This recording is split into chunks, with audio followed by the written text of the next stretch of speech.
নমস্কার। হোমি উদ্দীপনার পক্ষ থেকে সকলকে স্বাগত জানাই। আজকের আলোচক ডক্টর নীলকমল বর্মন স্যার। আমাদের আজকের আলোচ্য বিষয় যখন সার্জারির বিকল্প হোমিওপ্যাথি, আজকে চতুর্থ পর্ব। স্যারকে অনুরোধ করবো, স্যার আপনি আজকের আলোচনা শুরু করুন। হ্যাঁ, নমস্কার। অনেকদিন পর এলাম হোমি উদ্দীপনায়। তো আজকে থেকে ক্লাস বলবেন না, ক্লাস বললে আমার যেন কিরকম লাগে। এখন আগে বেশ ভালো লাগতো, এখন ভালো লাগে না। কেন লাগে না? কারণ এটুকু বুঝেছি যে ক্লাস নেবার মতো দক্ষতা নেই। তাহলে এটা কি বলবো? চলুন, এটাকে বলা যাক একটা চেম্বার, যেখানে আমি রুগী দেখছি, আপনারা আমার পাশে আছেন, আর এতদূর আসতে পেরেছি আপনারা কাছে আছেন বলেই। এবার দেখা যাচ্ছে যে যেভাবে আমরা রুগী দেখি, আমরা তো প্রত্যেকেই কম বেশি চিকিৎসা করে থাকি। এখানে যারা আমরা উপস্থিত আছি, প্রত্যেকেরই কতগুলো নিজস্ব চিন্তা ভাবনা থাকে এবং সেটাকেই সর্বশ্রেষ্ঠ বলে মনে করেন। কিন্তু কোথায় যেন পড়েছিলাম, যিনি নিজের চিন্তা ভাবনাকে সর্বশ্রেষ্ঠ বলে মনে করেন, তার মুশকিল হচ্ছে অন্যের ভিতরে যে কি ভালোটা আছে সেটা আমরা আর দেখতে পাই না। তো আমি চেষ্টা করব যে আমি অন্তত সেই গোঁড়ামি থেকে বেরিয়ে এসে অন্যের ভালো যেটুকু আছে সেটুকু গ্রহণ করার, না হলে কিন্তু আমরা কখনোই এগোতে পারবো না। আজকের সাবজেক্টটা হচ্ছে যখন হোমিওপ্যাথি সার্জারি বিকল্প, অর্থাৎ এইটা নিয়ে আমাদের যে একটা দীর্ঘদিন ধরে চলছে। তো এর আগে এ দিয়ে অনেকগুলো আমরা বলেছি, আজকে বি দিয়ে, অতএব আমি ব্রেস্ট টিউমার বলবো, কখনই কিন্তু ব্রেস্ট ক্যান্সার বলবো না, কারণ ক্যান্সার নিয়ে আমার অনেক আলোচনা আমি অনেক সময় করেছি, অতএব সেটা নিয়ে আর আমি এগোতে চাইছি না। তাহলে এবার পেশেন্ট আপনার কাছে এলো, আপনি দেখছেন, কোথায় দেখছেন? যেখানে কিনা আপনার পেশেন্ট আপনার সামনে আছে, আপনি আপনার স্যারের সামনে বসে তার অভিজ্ঞতা, তার কেস টেকিং এর স্টাইল এবং তিনি কিভাবে এগোচ্ছেন সেগুলোকে রপ্ত করার চেষ্টা করছেন এবং ঝালিয়ে নিচ্ছেন যে স্যারের সাথে আপনার পার্থক্য কোথায়। পার্থক্য থাকাটা খুব স্বাভাবিক, কারণ সেটাই হোমিওপ্যাথির সব থেকে বড় জিনিস। এলোপ্যাথি শাস্ত্রে যেরকম একটা নর্মস আছে, তারা প্রত্যেকেই যেরকম বিরুদ্ধ মতচারণ করেও একটা জায়গায় পৌঁছতে পারেন, আমাদের হোমিওপ্যাথির মুশকিল হচ্ছে আমরা বিরুদ্ধ মতচারণ করি কিন্তু এক জায়গায় পৌঁছতে পারি না। তো আজকে যে জায়গাটাকে নিয়ে আমি বলতে চাইবো সেটা হচ্ছে ব্রেস্টের কিছু লাম্প বা সিস্ট বা ফ্যাটি ডিজেনারেশন, অথবা যেখানকে আমরা ফাইব্রোঅ্যাডিনোমা বা টিউমার বলে জানি। দেখুন, আমাদের চেম্বারে যারা আসে দুটো পর্যায়ে আসে, এটা সব রোগের ক্ষেত্রেই হয়। একদম প্রথম অবস্থায়, আর একটা জায়গায় আসে একদম শেষ অবস্থায়, যখন কিছুর করার থাকে না, অর্থাৎ সেটা যখন ক্যান্সারাস অবস্থা দাঁড়ায়। তো যেহেতু ক্যান্সার আজকের আলোচ্য বিষয় নয়, আমি বারবার বলে দিয়ে যাচ্ছি, তাহলে আমি সেইটাই আলোচনা করব যখন কিনা আমি বুঝতে পারবো যে এই পেশেন্টটা কোনো অবস্থাতেই ক্যান্সারের রোগী নয়, বা আমি যখন বুঝতে পারবো যে এই রোগীটিকে আমি আমার হোমিওপ্যাথি চিকিৎসা দিয়ে বা হোমিওপ্যাথির ঔষধের মাধ্যমে আমরা তাকে যথাসম্ভব তাড়াতাড়ি একটা সম্পূর্ণ রিকভারি, খুব সচেতনতার সাথে বললাম, সম্পূর্ণ রিকভারির অবস্থায় নিয়ে যেতে পারবো।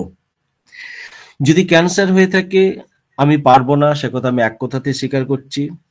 হয়তো অনেক চিকিৎসক বা আমার কলিগরা বলতেই পারেন বা বলবেন যে আমরা ক্যান্সারের সাথে আমাদের কি সম্পর্ক, আমরা তো রোগ নিয়ে চিন্তা ভাবনা করবো না, আমরা সিমটম যেরকম পাবো আমরা সেরকম ওষুধ দিয়ে থাকবো। এরকম আমরা অনেক কথাই শুনে থাকি। সেটা যতটা সত্য, তার চেয়ে বেশি সত্য হচ্ছে ক্যান্সার যদি হয়ে যায়, আমার মনে হয়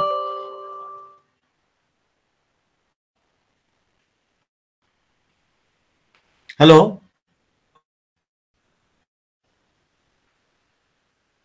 হ্যাঁ স্যার, শোনা যাচ্ছে স্যার। হ্যাঁ, ক্যান্সার যদি হয়ে যায় তাহলে কিন্তু আমি নিশ্চিতভাবে বলতে পারি সেখান থেকে আমাদের কিন্তু একটা বিশাল জায়গায় পৌঁছানোর যোগ্যতা বা ক্ষমতা হয়তো অনেকের আছে, কিন্তু ভাই আমার নেই। আমি এই জায়গাটায় আমার অপারগতার কথা স্বীকার করি। এবার দেখুন, আগে একটা অন্য স্লাইড দেখিয়ে নি, তাহলে এই জায়গাটা আমার বুঝতে সুবিধা হবে।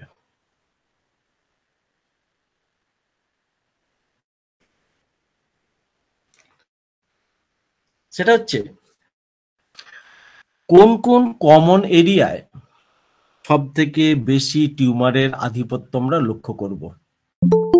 হোল ব্রেস্টের বিভিন্ন জায়গায় কিন্তু বিভিন্ন ধরনের প্যাথোলজির দরুন বিভিন্ন ধরনের আমরা রোগ নিরূপণ করে থাকি।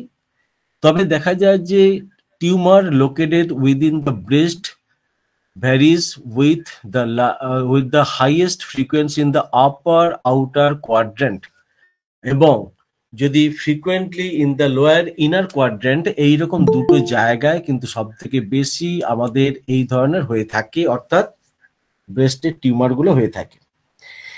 যে স্লাইডটা এবার দেখাতে যাচ্ছি বা আপনারা যেটা দেখছেন এইমাত্র আপনারা দেখতে পেলেন, দেখুন রাইট এবং লেফটের জায়গাটা দেখুন ডিপ কালার দিয়ে তৈরি করা আছে। এই যে জায়গাটা সব থেকে বেশি কিন্তু ব্রেস্ট ক্যান্সার হবার একটা সম্ভাবনা থাকে। আলোচ্য বিষয় ক্যান্সার নয়, কিন্তু ক্যান্সার কোথায় কোন জায়গাটা হয় সেটা অন্তত আমাদের জানা উচিত, তবেই তো আমরা সেটা পার্থক্য করতে পারবো। তাহলে in case of right upper outer কোয়াড্রেন্টে যদি কোনো প্রকার লাম্প থাকে, সেখানে কিন্তু ব্রেস্ট ক্যান্সার হবার সম্ভাবনা বেশি থাকে। সাইমান্টেলিয়াসলি যদি লেফট সাইডের আপার লেফট কোয়াড্রেন্টের যদি এইরকম অঞ্চলে যদি কোনো প্রকার টিউমার হয়ে থাকে, তাহলে কিন্তু সেখানে সম্ভাবনা বেশি থাকে ক্যান্সারের।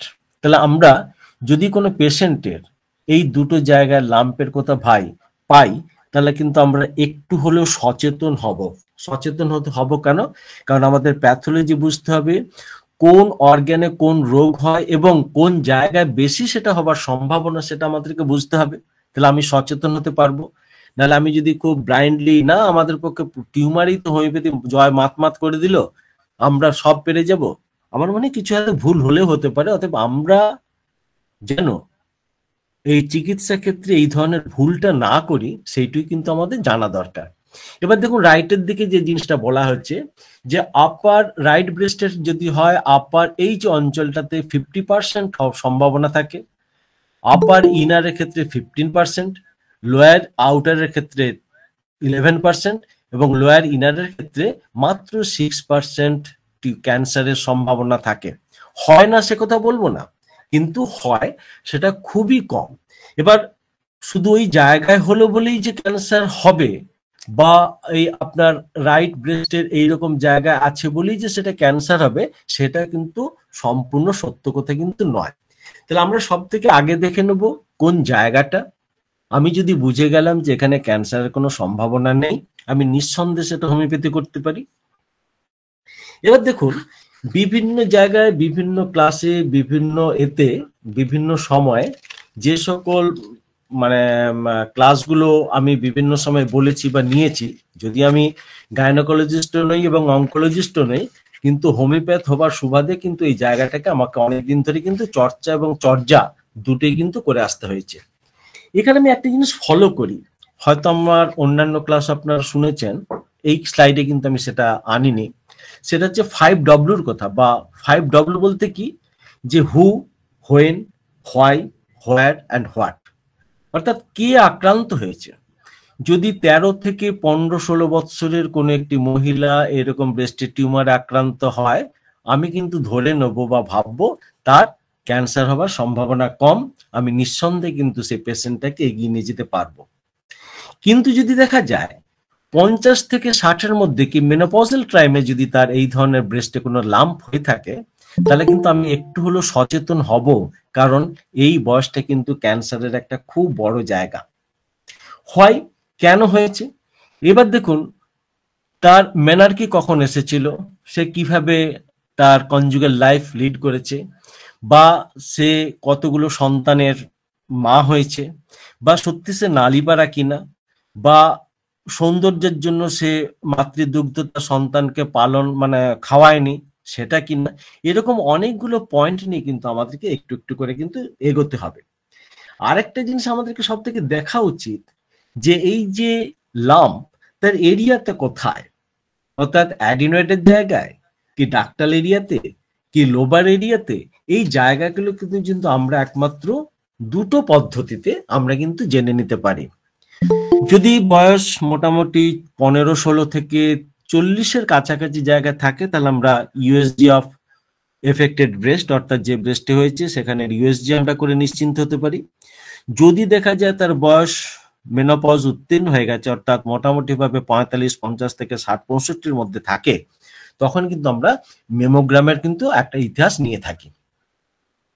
এবার দেখুন যে জিনিসটা আমরা বলেছিলাম যে আপার আউটার কোয়াড্রেন্টে কিন্তু সব থেকে বেশি সম্ভাবনা থাকে প্রায় 80%, আর যদি দেখা যায় তার বয়স 50-এর কাছাকাছি। একটা জিনিস খেয়াল রাখতে হবে, আমরা সবসময় যেটা বলে আসি যে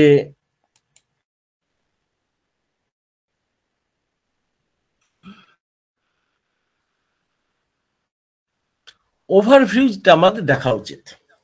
ওভারভিউ একটা আপনি ইউএসজি করতে দিলেন, আপনি রিপোর্টে পেলেন ফাইব্রোঅ্যাডিনোমা, সেটা কি হবে? Generally painless. কখনো কখনো পেন হয়, সেটা কিন্তু অনেক মহিলারই মেনস্ট্রুয়েশনের সময় বা তার আগেই অথবা তার পরে আমরা বিভিন্ন মেট্রিয়ামেডিকায় বিভিন্নভাবে পেয়ে এসেছি, সেখানে পেন থাকে। তার সাথে কিন্তু এই ফাইব্রোঅ্যাডিনোমার কিন্তু পেনের কিন্তু কোনো প্রকার সম্পর্ক নেই। সেইটা ছিল তার কনস্টিটিউশনাল প্যাথোলজি বা কনস্টিটিউশনাল ফিজিওলজিক্যাল ব্যাপার। কিন্তু আমরা যখন এই ফাইব্রোঅ্যাডিনোমা জিনিসটা যখন দেখব, তখন কিন্তু আমরা দেখব জেনারেলি এটা হচ্ছে পেনলেস। আর একটা কি হবে? ইউনিল্যাটারাল, অর্থাৎ যে কোনো একদিকে। বাইল্যাটারাল যদি বলতাম, অর্থাৎ সেটা হতো দুদিকে, এটা জেনারেলি একদিকে হচ্ছে। আর একটা কি আমরা বলতে পারি? বিনাইন, অর্থাৎ তার ভিতরে কোনো প্রকার ক্যান্সারাস বা ম্যালিগন্যান্সির কোনো প্রকার ব্যাপার থাকছে না। সেটা একটা সলিড মাস হতে পারে, নন ফ্লুইড হতে পারে, একটা লাম্প হতে পারে। জেনারেলি দেখা যায় কি 14 to 35 এর মধ্যে কিন্তু এই জিনিসটা আমরা পেয়ে থাকি, এবং কখনো কখনো ইন কেস অফ মেনোপজের সময় পাই। এইবার আপনাদেরকে আমি কতগুলো খুব সহজ, মানে আমি আপনাদেরকে বললে এখানে অনেকে শিক্ষকতা করেন, শিক্ষক আছেন, আমি তাদের কথা বলছি না, বা সিনিয়রদেরকে তো বলছি না, যারা নিতান্ত জুনিয়র, আমি তাদেরকে কিন্তু কয়েকটা জিনিসের কথা বলবো, যে জিনিসটা তারা অন্তত এই ধরনের পেশেন্ট দেখলে যেন তারা সবসময় জিনিসটাকে মনে রাখার চেষ্টা করেন যে আমরা কি করব না। এখানে যদি সব থেকে আগে দেখা হয়, আগে জিজ্ঞাসা করুন যে লাম্প বা যে ব্রেস্টে আপনার সোয়েলিং বা ফোলা, আপনি যেভাবে ব্যাখ্যা করুন না কেন আছে, সেটাকে আপনি এক চান্সে ধরতে পারেন কিনা। যদি দেখবেন পেশেন্ট এসে বলে, ডাক্তার দেখুন আমার ঠিক এইখানটাতে, বলে ঠিক দেখাতে গিয়ে সেই জন্য খুঁজে বেড়াচ্ছে, আপনি মোটামুটি ধরে নিতে পারেন সেটা কিন্তু বিনাইন নেচারের। কারণ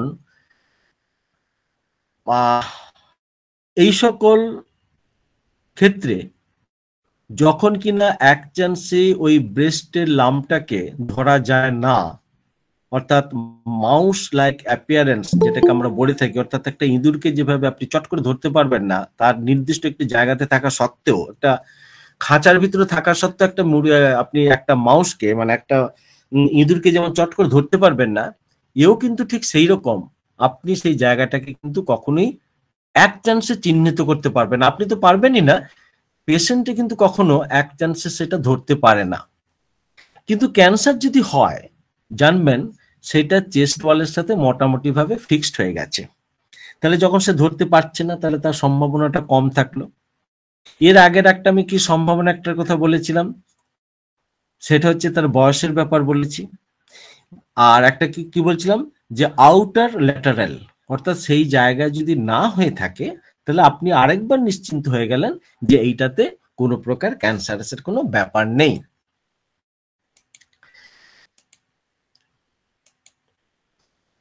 এইবার ওই যে প্রথমে বলেছিলাম যে আমরা দুটো সময় রুগী পাচ্ছি, এক হচ্ছে একদম প্রথম অবস্থাতে একটু ঘাবড়ে গিয়ে, আরেকটা সময় রুগী পাচ্ছি যখন সেটা সম্পূর্ণভাবে ক্যান্সার ডিটেক্ট হয়ে গেছে। তাহলে এই যে, বা এমনও তো আপনি রুগী পেতে পারেন যেটা এখনো পর্যন্ত ডিটেক্ট হয়নি, যেটা এখনো বোঝা যাচ্ছে না, পেশেন্ট আপনার কাছে এসেছে, সে জানতে চাইছে, তখন দেখুন আগে যে ধরনের কি হতো দেখার দরকার নেই। বর্তমান সমাজ বা বর্তমান এই আধুনিক চিকিৎসা জগৎ যে কতগুলো টেস্ট করায়, আপনি নিঃসন্দেহে সেই কতগুলো টেস্টে শরণাপন্ন হতে পারেন, যেটা আমি হয়ে থাকি। বা যে সকল রুগীরা আপনার কাছে আসে দেখবেন তারা কিন্তু ওই ধরনের কি বলবো, ওই ধরনের রিপোর্টগুলো কিন্তু আপনার কাছে নিয়েই কিন্তু এসে পৌঁছচ্ছে। তার ভিতরে আমরা কি পাচ্ছি, ইউএসজি অফ ব্রেস্ট আমরা পেলাম, যে যদি দুটো ব্রেস্টই হয়ে থাকে তাহলে আমরা দুটো ব্রেস্টেরই আমরা ইউএসজি পাচ্ছি। ইউএসজি সম্বন্ধে দুটো কথা বলেছিলাম, মোটামুটি 40-এর নিচে হলে আমরা আলট্রাসোনোগ্রাফি করতে দিই এবং 40-এর উপরে উঠলে আমরা মেমোগ্রাম করতে দিই। এবার দেখুন সেই সাথে দুটো তো হলো, কিন্তু কখনোই একটা নির্দিষ্ট পরীক্ষা একমাত্র এফএনএসি বা বায়োপসি ছাড়া কিন্তু আপনি কখনোই প্রমাণ করতে পারবেন না এটাই হচ্ছে শেষ পরীক্ষা। যার জন্য মডার্ন সায়েন্স যখন এই ধরনের চিকিৎসা করে তখন তারা কিন্তু একটার পর একটা টেস্ট চালিয়ে যায় যতক্ষণ না তারা কনফার্ম হতে পারছে যে it is a case of cancer. Cancer হলে তারা ক্যান্সারাস ট্রিটমেন্ট করছে, নন ক্যান্সারাস হলে তারা তাদের যে পদ্ধতি, যে সকল চিকিৎসা ব্যবস্থা তারা সেটা নিচ্ছে। আমরা এই ক্ষেত্রে করি কি, সিইএ যেটা খুব কমন এক্সামিনেশন ব্লাডের, কার্সিনো এমব্রায়োনিক অ্যান্টিজেন, সেটা কিন্তু আমরা একবার দেখে নেবার চেষ্টা করি, এটা কিন্তু অ্যাজ এ হোল। কিন্তু যদি দেখা যায় শুধু নির্দিষ্টভাবে ব্রেস্টের ক্যান্সার আছে কিনা এইটুকু আপনি যদি জানতে চান, তাহলে কিন্তু এরকম জায়গায় সিএ 15.3 এবং সিএ 27.29 এই দুটো টেস্ট কিন্তু আমরা লিখি, যদিও টেস্টটা একটু দামি কিন্তু করার কিছু থাকে না। দেখুন সিএ 125 এর কথা লেখা আছে, জেনারেলি সিএ 125 ওভারিয়ান ক্যান্সারের ক্ষেত্রেই করা হয়, কিন্তু ক্ষেত্র বিশেষে দেখা গেছে এর তারতম্যের জন্য বা ব্রেস্টের ক্যান্সারে কিন্তু এর একটা প্রভাব বিস্তার করে বলে কিন্তু এটা কিন্তু করা হয়। যখন এইটা তো কনফার্মেশন হওয়া গেল না তখন আমরা এফএনএসি, অথবা এফএনএসি তে যখন কনফার্ম হওয়া যায় না তখন কিন্তু বায়োপসির কথা ভাবা হয় এবং সেখান থেকে ক্যান্সার আছে কিনা জেনে নেওয়া হয়। এইটুকু বললাম এই জন্যেই যে একটা ব্রেস্ট টিউমার এলে সেটা ম্যালিগন্যান্ট কি বিনাইন এইটুকু তো আমার জানার তো অধিকার আছে, বা আপনার পেশেন্ট যদি সেটা করে নিয়ে আসে তাহলে আপনার কোনো চিন্তা নেই। এবার চলুন আমরা সরাসরি এবার আলোচনা চলে যেতে চাই যে এই সকল ক্ষেত্রে আমরা আর কি ব্যবস্থা নেব বা আর কি ব্যবস্থা করতে পারি। পেশেন্টকে বুঝিয়ে বলুন, পেশেন্টকে জানান যে কোন কোন পরিস্থিতিতে সে একজন ডাক্তারের কাছে আসবে। অনেক সময় এরকম স্ক্রিনিং টেস্ট হয়ে থাকে, ক্যাম্প হয়ে থাকে, বা ব্রেস্ট ক্যান্সার বিষয়ক যে সচেতনতা শিবির হয়ে থাকে তাতে মহিলাদেরকে আহ্বান করা হয়, বলা হয়, সেখানে কিন্তু আমাদের হোমিওপ্যাথ চিকিৎসকদেরকেও যাওয়া উচিত। কারণ মডার্ন মেডিসিন কি ভাবছে, তারা কি ধরনের চিন্তা ভাবনা করছে, বা সেখান থেকে আমরা কতটুকু উপকৃত হতে পারবো, সেই জায়গাগুলো কিন্তু আমাদের জানা খুব দরকার।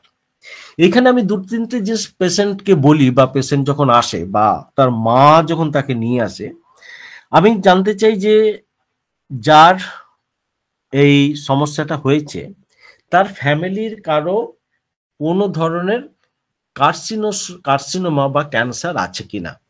যদি থাকে আমি একটু চিন্তিত হব, বা আমার হোমিওপ্যাথিক ওষুধগুলো ঠিক অ্যান্টিমাজমেটিক জায়গাটা কভার করার জন্য সেই এমন একটা মেডিসিন দেবো যাতে কিনা তার ফ্যামিলিতে ক্যান্সার আছে এই ইতিহাসটা নিয়ে আমরা যে মেডিসিনগুলো দিয়ে থাকি সেটার কথা আমরা ভাববো।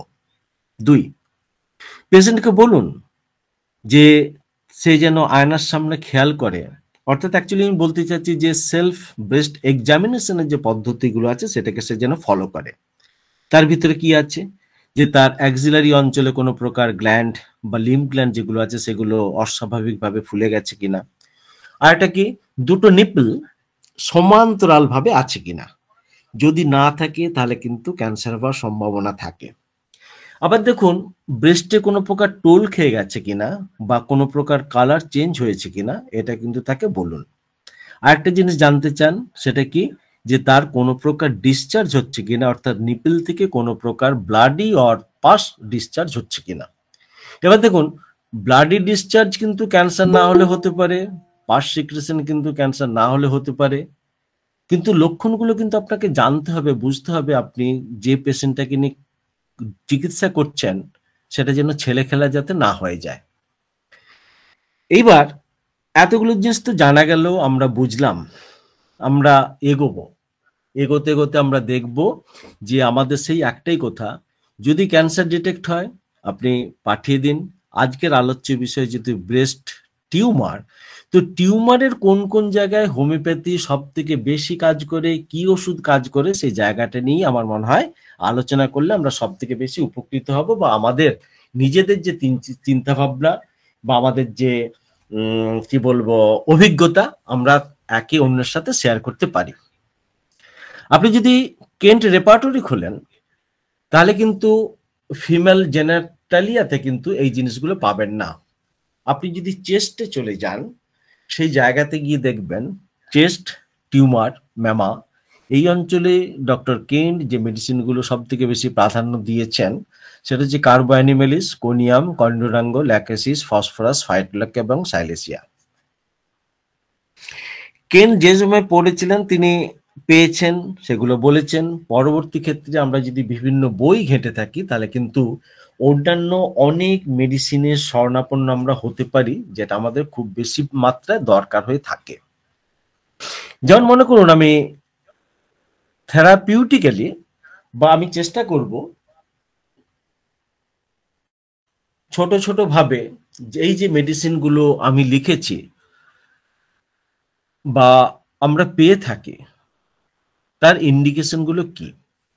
কারণ আমার মনে হয় প্র্যাকটিক্যাল জায়গাটাতে এই জায়গাটা আমরা বুঝতে না পারলে আমরা কিন্তু অনেক সময় আমাদের আরোগ্যটা অধরা থেকে যাবে। আমরা টিউমার বা আঁচিল সারাতে গিয়ে যে সাফল্য পাই, কিন্তু আপনি যে কোনো সময় হেরে যেতে পারেন যদি আপনার মেডিসিনাল প্রেসক্রিপশন ঠিক মতো না হয় বা আপনি যদি রুগীটিকে আশ্বস্ত করতে না পারেন। যে কোনো কেসে কিন্তু রুগীকে আশ্বস্ত করাটা কিন্তু একজন ফিজিশিয়ানের সব থেকে বড় কর্তব্যের মধ্যে পড়ে। শুধু তাই নয়, কাউন্সেলিং করে তাকে বুঝিয়ে দিতে হবে যে এই পরিস্থিতিটা মোটেই ভয়াবহ নয় এবং আপনি তার যোগ্য চিকিৎসক এবং আপনি সেটার উপকার করে দেখাতে পারবেন। অবশ্য এটাও ঠিক যে মুখে বললি তো আর হবে না, কাজটা কিন্তু করে দেখাতে হবে। অতএব আমাদের কাছে সেই গুরুত্বপূর্ণ জায়গা হচ্ছে সেটাই, যে আজকে যেটা আমি এইমাত্র বলছিলাম, যে আজকে আমরা একটা ক্লাসে নয়, আমরা একটা চেম্বারেই যেন মনে করুন বসে আছি। যে সকল পেশেন্টের সব থেকে বেশি জ্বালা, যন্ত্রণা, ব্যথা এবং পিরিয়ডের আগে বা ওই সময় প্রচন্ড পরিমাণে ব্যথা থাকে, সেটা যদি ফাইব্রো অ্যাডিনোমা হয় অর্থাৎ নন ক্যান্সারাস হয়, তাহলে one of the best medicine, আমি যে সিমটমগুলো বললাম তার সাথে কিন্তু কার্বো অ্যানিমেলিস হচ্ছে সব থেকে মুখ্য জায়গায় বা প্রথম অবস্থাতে থাকছে। কোনিয়াম সম্বন্ধে তো আমরা জানি। কালকেই একটা ক্লাসে ডক্টর জাহাঙ্গীর স্যার ছিলেন, আমরা ছিলাম, তো সেখানে আলোচনা হচ্ছিল যে ক্লাসটা ছিল হিপার সালফার নিয়ে। তো ঘটনাচক্রে এইটুকুনি বলেছিলাম যে হিপার সালফারের সাথে পালসিটিলার কোনো প্রকার মিল নেই, যেন সম্পূর্ণ দুটি বিপরীত চরিত্রের দুটো ওষুধ, কারোর সাথে কারো মিল হবার সম্ভাবনা থাকে না। তো ডক্টর জাহাঙ্গীর স্যার খুব একটা ভালো প্রশ্ন করেছিল, আমার খুব ভালো লেগেছিল প্রশ্নটা শুনে। তিনি বলছেন, স্যার যদি পালসিটিলার রুগী আসে এবং তার লোকাল সিমটমটা যদি সম্পূর্ণ হিপার সালফার মতো হয় আপনি কি করবেন? উত্তরে একটাই দিয়েছিলাম যে প্রথমে আমি মেন্টাল সিমটমটা দেখব, তারপরে ফিজিক্যাল। সেই সঙ্গে এটা বলেছিলাম যে খুব খেয়াল করে দেখবেন পালসিটিলার রোগীরা কিন্তু হাইপার সেন্সিটিভ হয় না। কথাটার আরেকটু বিস্তৃতভাবে ব্যাখ্যা করলে এটাই দাঁড়ায়, পেশেন্টটি যে কনস্টিটিউশনের দেখবেন তার লোকাল সিমটমের কষ্টগুলোও কিন্তু সেই চরিত্রের সাথে মিল, এইরকম লক্ষণগুলি সে বলবে, সে কিন্তু কখনোই অন্তত পালসিটিলা হাইপার সেন্সিটিভ কথা যেহেতু লেখা নেই, অতএব পালসিটিলা রোগীরা কিন্তু হাইপার সেন্সিটিভিটি জায়গায় যাবে না। ঠিক একই সূত্র ধরে, একই নীতি ধরে আজকে আমি একটা কথা বলতে পারি, পেশেন্ট যদি কোনিয়ামের হয় তাহলে দেখবেন কোনিয়ামের লক্ষণই কিন্তু সে দেবে। আমরা তো সবাই জানি, আমরা সবাই জানি কোনিয়ামের লক্ষণটা কি, বলার দরকার নেই, তবু বলতে হয়। আনম্যারিড, অবিবাহিত বা বিপত্নিক, বিধবা, আলটিমেট খুব খেয়াল করে দেখুন যারা স্বাভাবিক সহবাস থেকে বঞ্চিত, এই কথাটা কিন্তু কোথাও লেখা নেই, কিন্তু ঠিক এই কথাটাই বলা হয়েছে, কতভাবে ঘুরিয়ে বলা হয়েছে। অবিবাহিত হতে হবে, বিপত্নিক হতে হবে, বিধবা হতে হবে, ডিভোর্সি হতে হবে। তো সবকিছু অত কিছু বলার কি দরকার, তুমি বলেই দাও না যে যে যার তার স্বাভাবিক যৌন জীবন সুস্থভাবে যে উপভোগ করতে পারেনি তার মূল সমস্যা হচ্ছে কোনিয়াম। তার সাথে আর দুটো কথা খেয়াল রাখুন, হিস্ট্রি অফ ইনজুরি যদি থাকে in case of soft tissue, যেরকম আর্নিকা প্রথমে দেওয়ার পর সফট টিস্যুতে ইনজুরির one of the best medicine হচ্ছে কোনিয়াম, তাহলে যদি ব্রেস্টে যদি কোনো প্রকার আঘাত লাগে এবং সেখান থেকে যদি কোনো প্রকার টিউমারের আমরা ইতিহাস পাই, তাহলে কিন্তু আমরা কোনিয়ামের কথা আমরা ভাববো। ঠিক সেইভাবে দেখুন, লোকাল সিমটমটা যাই হোক না কেন, যে মেডিসিনগুলোর কথা ডক্টর কেন্ট বলেছেন, কন্ডুরাঙ্গ, ল্যাকেসিস, ফসফরাস, ফাইটলক্কা এবং সাইলেসিয়া, একটু চিন্তা করে দেখুন তো, কারো সাথে কিন্তু কারো ক্যারেক্টারিস্টিক মিল নেই। ল্যাকেসিস, আপনি রোগের কথা ভুলে যান। ল্যাকেসিস বাঁদিকের একটি সমস্যা নিয়ে আসা মহিলা, যে প্রচন্ড টকেটিভ, যার পিরিয়ড হবার আগে ব্যথা হয়, যে বাঁদিকে ঠিক মতো শুতে পারে না, যে সম্পূর্ণভাবে টাইট ক্লথিং অর্থাৎ টাইট ভাবে তার জামা কাপড়গুলো পরতে পারে না, যার ভিতরে হিংসুটেপনায় ভর্তি, তাকে কিন্তু, বা যার যে কোনো ডিসচার্জ ব্ল্যাকিশ, আপনি কি তাকে ল্যাকেসিস না দিয়ে থাকার কথা ভাববেন? বা এক্ষেত্রে একটু আগে যেটা বলা হচ্ছিল, তার যে যে নিপেল থেকে যে ডিসচার্জ হয়, যেটা আমি শুধু পাস বলেছিলাম এবং বলেছিলাম ব্লাডি, সেই পাসটা বা সেই ব্লাডটা যদি ব্ল্যাকিশ হয় এবং রিলিভ বাই অ্যামিলারেশন, সবাই কি বলে যে আমার দেখুন ডাক্তারবাবু কি পরিমাণে রস বেরোচ্ছে এক্সেট্রা এক্সেট্রা, কিন্তু সেই যদি পেশেন্ট যদি বারবার একটা কথা বলার চেষ্টা করে বা বুঝিয়ে দেয় আপনাকে যে তার এই রস বেরোলে সে বরং ভয় তো পাই না, বরং সে আনন্দিত হয়। কেন আনন্দিত হয়? কারণ তার ব্যথাটা কমে যায়। এই লক্ষণটা তো আমরা ল্যাকেসিসের ভিতরে পাই। তার ঠিক দেখুন উল্টো জায়গায় দাঁড়িয়ে আছে ফসফরাস। ফসফরাসের যে কোনো ডিসচার্জ হচ্ছে একদম ব্লাডি এবং সরি কোনো আওয়াজ হচ্ছিল, ব্রাইট রেড, তার সাথে প্রচন্ড পরিমাণে অ্যাংশিয়াস, তাহলে কিন্তু আমরা ফসফরাসের কথা ভাববো। এবং ফসফরাস টল ফিগার সাথে আমরা চিরদিনই জেনে এসেছি তার উদ্বিগ্নতা, তার ঠান্ডা খাবার প্রতি আগ্রহ, ঠান্ডায় ভালো লাগা, দেখুন কারোর সাথে কিন্তু মিলছে না। ঠিক একইভাবে আমরা যদি ফাইটলক্কার কথা ভাবি, ফাইটলক্কা কিন্তু অ্যাজ হোল ব্রেস্টের উপর একটা খুব কমন মেডিসিন, যে কোনো পরিস্থিতিতে ফাইটলক্কা কিন্তু খুব সামলে দিতে পারে। আবার সে যদি বাল্কি ফিগার হয়, তার সাথে তার যদি কি বলবো এটাকে কি বলে আর্থ্রাইটিক নেচার, বা যেটাকে আমরা বলতে পারি রিউম্যাটিক টেন্ডেন্সি, তার ভিতরে যদি আমরা পাই, পেশেন্টের ভিতরে পাই, তাহলে কিন্তু আমরা ফাইটলক্কার কথা ভাবছি। তাহলে দেখা যাচ্ছে লোকাল সিমটমটা আপনার যাই হোক না কেন, আপনি যদি মূল কনস্টিটিউশনাল সিমটম গুলোকে পান, তাহলে কিন্তু আপনি কেল্লাফাতে করতে পারবেন শুধু ওই পেশেন্টের টিউন। প্রত্যেকটা মেডিসিনের দেখবেন একটা সুর থাকে, সেইটা ছাড়া সেই মেডিসিনটা হয় না। আর আপনি যদি সেই সুরটা যদি সেই পেশেন্টের মধ্যে পান, তাহলে কিন্তু আপনি সেই মেডিসিনটা দিতে পারবেন, যে মেডিসিনটার প্রত্যাশায়, মানে সেই মেডিসিনটার প্রত্যাশা রুগী আপনার কাছে করছে। সাইলেসিয়ার কথা ভাবুন। সাইলেসিয়া মানে দেখবেন খুব রিলেটেড মেডিসিন হচ্ছে ক্যালকিরা ফস এবং টিউবারকুলিনাম। ফ্যামিলিতে যদি আপনি ক্যান্সারাস হিস্ট্রি পাবেন, যেরকম আপনি কার্সিনেশনের কথা ভাববেন, সাইকোটিক নেচার পেলে আপনি যেরকম মেডুরিনাম, থুজা বা ন্যাট্রাম সালফেট কথা ভাববেন। আরো মেডিসিন আছে, আমরা যেহেতু বড় বড় মেডিসিনগুলোকে নিয়ে আলোচনা করছি বা মাসমেটিক মেডিসিনকে নিয়ে যখন আমরা বড় জায়গাগুলোতে বিট করার চেষ্টা করছি, তাহলে তখন দেখবেন সাইলেসিয়া কিন্তু অ্যান্টি টিউবারকুলার মেডিসিন। পেশেন্ট প্রচন্ড পরিমাণে সিলি, চিলি এবং ফিয়ারফুলনেস, আমরা যদি এই কটা জিনিস পাই, আমরা কিন্তু ল্যাকেসিসের কথা বা সরি সাইলেসিয়ার কথা ভাববো না।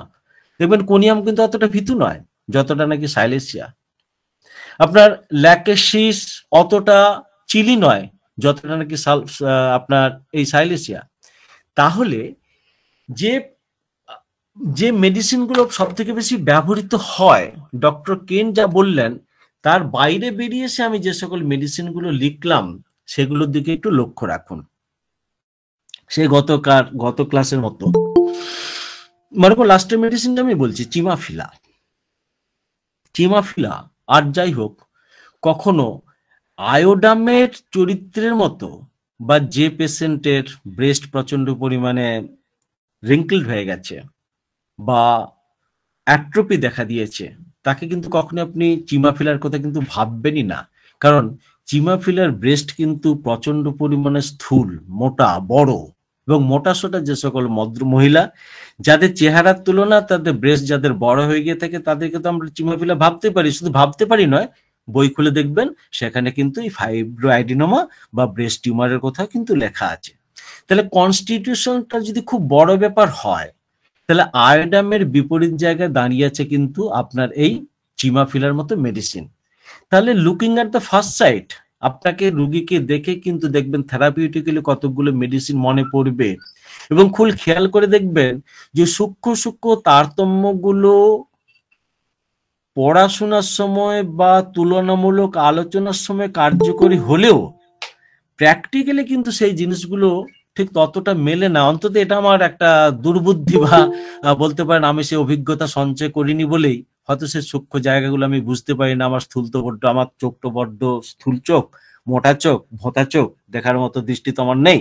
সেই জন্য মোটা দৃষ্টিতে বাবা আমি যেটা দেখতে পাই এবং সেখান থেকে একটু একটু করে প্যানিট্রেট করতে করতে রুগীর মন পর্যন্ত পৌঁছানোর চেষ্টা করি। আমি চিমাফিলা রুগীকে কোনোদিন আয়োডামের সাথে মেলাবো না বা প্লাম্বাম আয়োডের মেডিসিনকে কিন্তু কোনোদিন চিমাফিলার সাথে আমি কিন্তু মেলাবো না। কারণ ওই যে একটু আগে খুব অহংকার করে বলেছিলাম, যে মানুষ নিজের সিদ্ধান্তটাকে সঠিক বলে মনে করে অন্য সিদ্ধান্তকে দেখার সে সুযোগ পায় না। হয়তো সেটাই ঠিক, কিন্তু কি করব, আমাকে তো এটা মানতেই হচ্ছে। তাহলে দেখুন থুজার ব্যাপারটা ঠিক তাই। থুজা সম্বন্ধে আমরা কে জানি না, কিন্তু যখনই আপনি ব্রেস্ট টিউমারের কথা ভেবে নির্দিষ্টভাবে সেই অঙ্গের ওষুধ দিতে যাবেন তখন কিন্তু আপনি হেরে গেলেও হেরে যেতে পারেন। তাহলে আর দুটো জিনিসের কথা আমাকে ভাবতেই হবে যেটা আমরা পাই। প্রথম যেটা পাই কি, হার্ড না সফট। পেশেন্ট বলবে প্রচন্ড হার্ড, শক্ত। আপনি যদি পেশেন্টের ব্রেস্ট পালপেট করেন দেখেন তাহলে দেখতে পাবেন এবড়ো খেবড়ো এবং রীতিমতো শক্ত একটা লাম্প তার ভিতরে থাকে।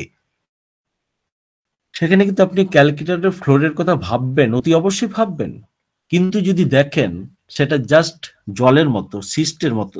সিস্ট বলে আমার ঠিক উচিত নয় এখানে, মানে ফুলাটা আপনি ফিল করতে পাচ্ছেন অনেকটা চর্বি জাতীয়, কিন্তু সেটার মাস বলতে যেটা অর্থাৎ একটা পেশিবহুল যেটা, সেটা কিন্তু আপনি কোনো পাচ্ছেন না। ল্যাপিস কিন্তু সেরকম একটা খুব বড় একটা জায়গা। দেখবেন আয়োডাম যে কোনো মেডিসিনের সাথে যখন আয়োডাম থাকে না তখন দেখবেন সেটা গ্ল্যান্ডের উপরে কাজ করে, সেটা যেই আয়োডই হোক, ব্যারাইট আয়োড হতে পারে, প্লাম্বাম আয়োড হতে পারে, বা আরো এই মুহূর্তে আমার মনে পড়ছে না, এরকম অনেক আয়োড আছে। সেখানে দেখবেন অল দেয়ার হট পেশেন্ট, কেউ কিন্তু চিলি নয়। ব্যারাইটার সাথে প্লাম্বামের পার্থক্যটা হচ্ছে এটাই, অ্যাজ এ হোল ব্যারাইটা কিন্তু মোটাসোটা, তার গ্ল্যান্ড যদি এইরকম শক্ত হয়ে গিয়ে থাকে, আয়োডাম কিন্তু প্রচন্ড পরিমাণে শক্ত, কিন্তু প্লাম্বাম কিন্তু প্রচন্ড শীর্ণকায়, সে প্রচন্ড কিন্তু টিউবারকুলার নেচারের।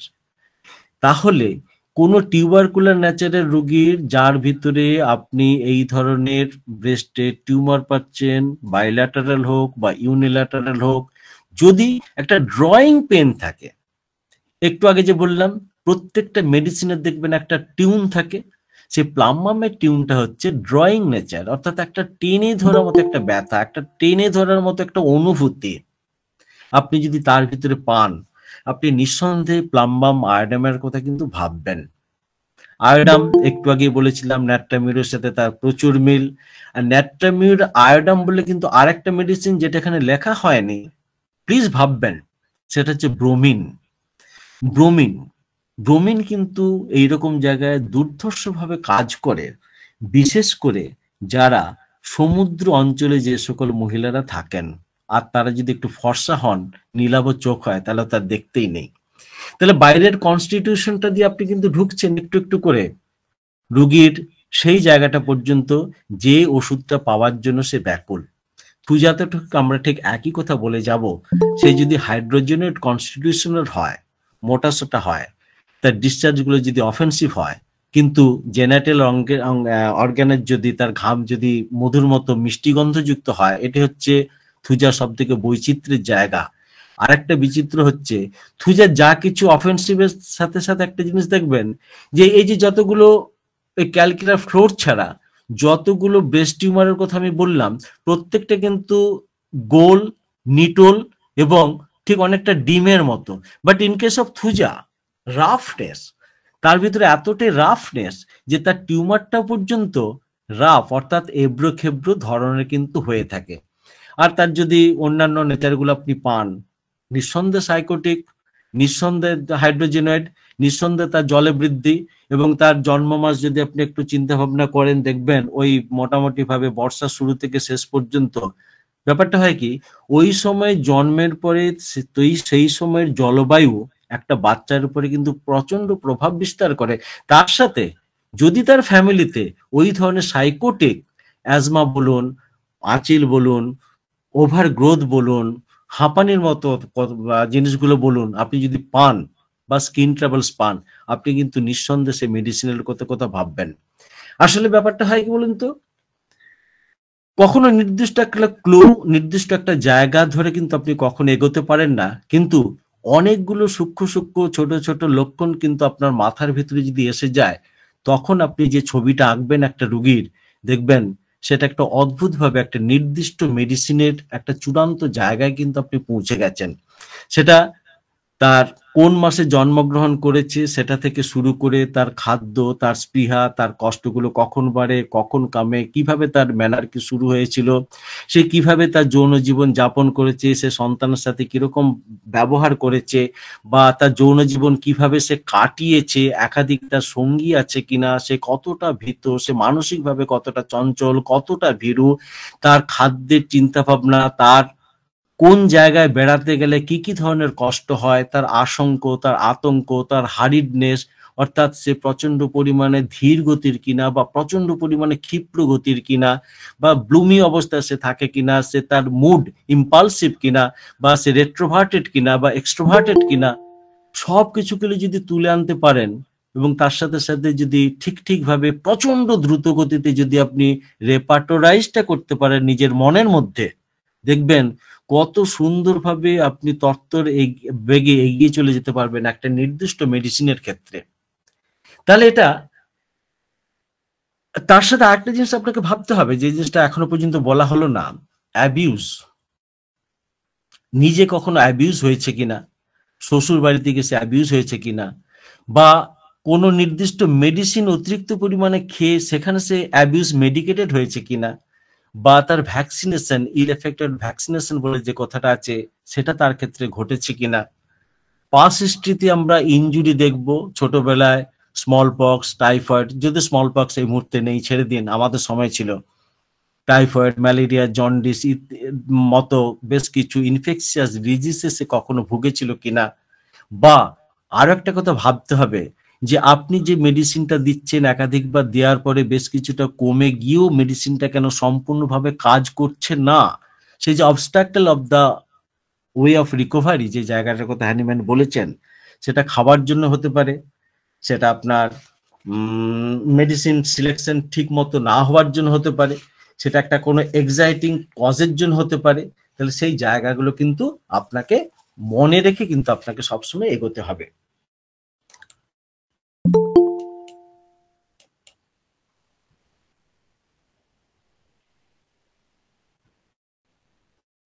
এবার কতকগুলো জিনিস আপনাদেরকে জানা উচিত, সেটা হচ্ছে পরিবারের রক্তের সম্পর্ক আমি কথা বলেছি, বয়সের কথা আমি বলেছি, অত্যধিক ব্লিডিং এর কথা বলেছি, হাইটের একটা ব্যাপার থেকে যায়, সেটা কিন্তু একটা জানা উচিত।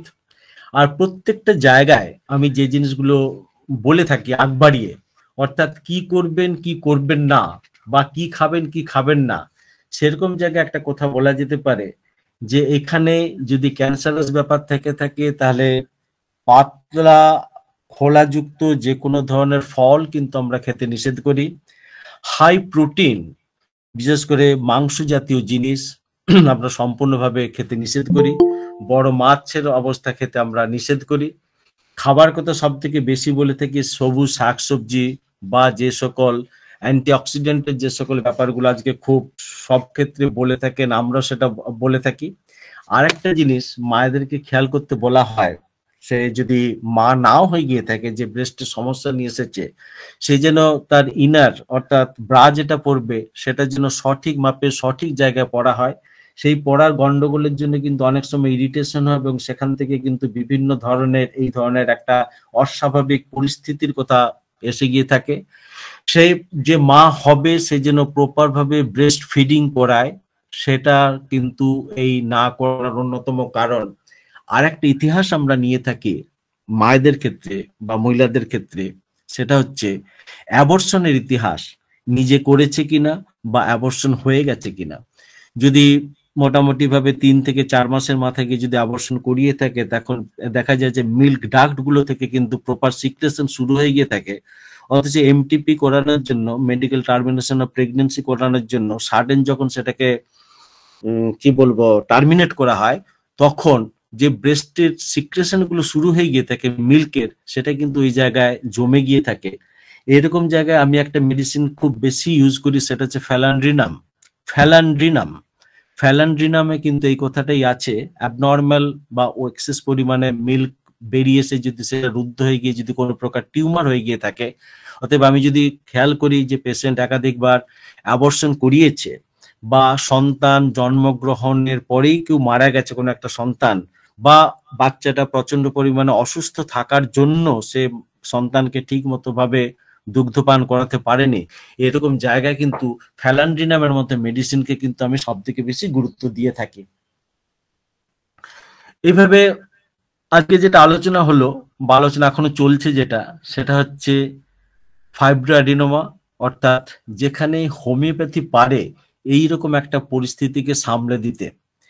মেডিসিনের দরকার পড়ে মাঝপথে, কিন্তু অনেক সময় আমাদের অ্যান্টিমায়াজমেটিক মেডিসিন আমরা জেনারেলি শুরু করি 30 থেকে।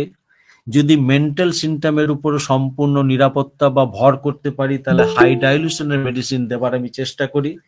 যদি না পারি সেখানে কিন্তু ফ্রিকুয়েন্টলি ইউজ করা যাবে এরকম মেডিসিন, অর্থাৎ 30-200 দেওয়া হয়।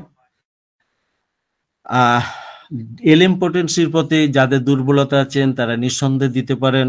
আমি যখন যেখানে পাই তখন সেটা করি, অর্থাৎ কখন আমি লো পোটেন্সিও দিয়েছি, হাই পোটেন্সিও দিয়েছি, বা বলতে পারি যে এলএম পোটেন্সির উপর সম্পূর্ণ ভর করেছি।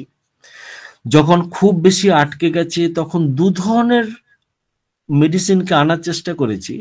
আইদার সেটা একদম বংশানুক্রমিক কোনো এক ধরনের রোগের কথা ভেবে একটা ওষুধ, অথবা মানসিকভাবে যদি রোগীটি একটি বিশেষ ওসিডির লক্ষণ নিয়ে আসে, অর্থাৎ তার মানসিক অবস্থায় যদি কোনো প্রকার সংকীর্ণতা বলুন, উচ্ছ্বাস বলুন, রাগের ব্যাপার বলুন, ক্রুদ্ধতার কথা বলুন, বা প্রচন্ড পরিমাণে হারিডনেস, এত হারিডনেস যে ভুল হোক যত কাজ থেকে এক সময়ের মধ্যে করে ফেলতে পারবে।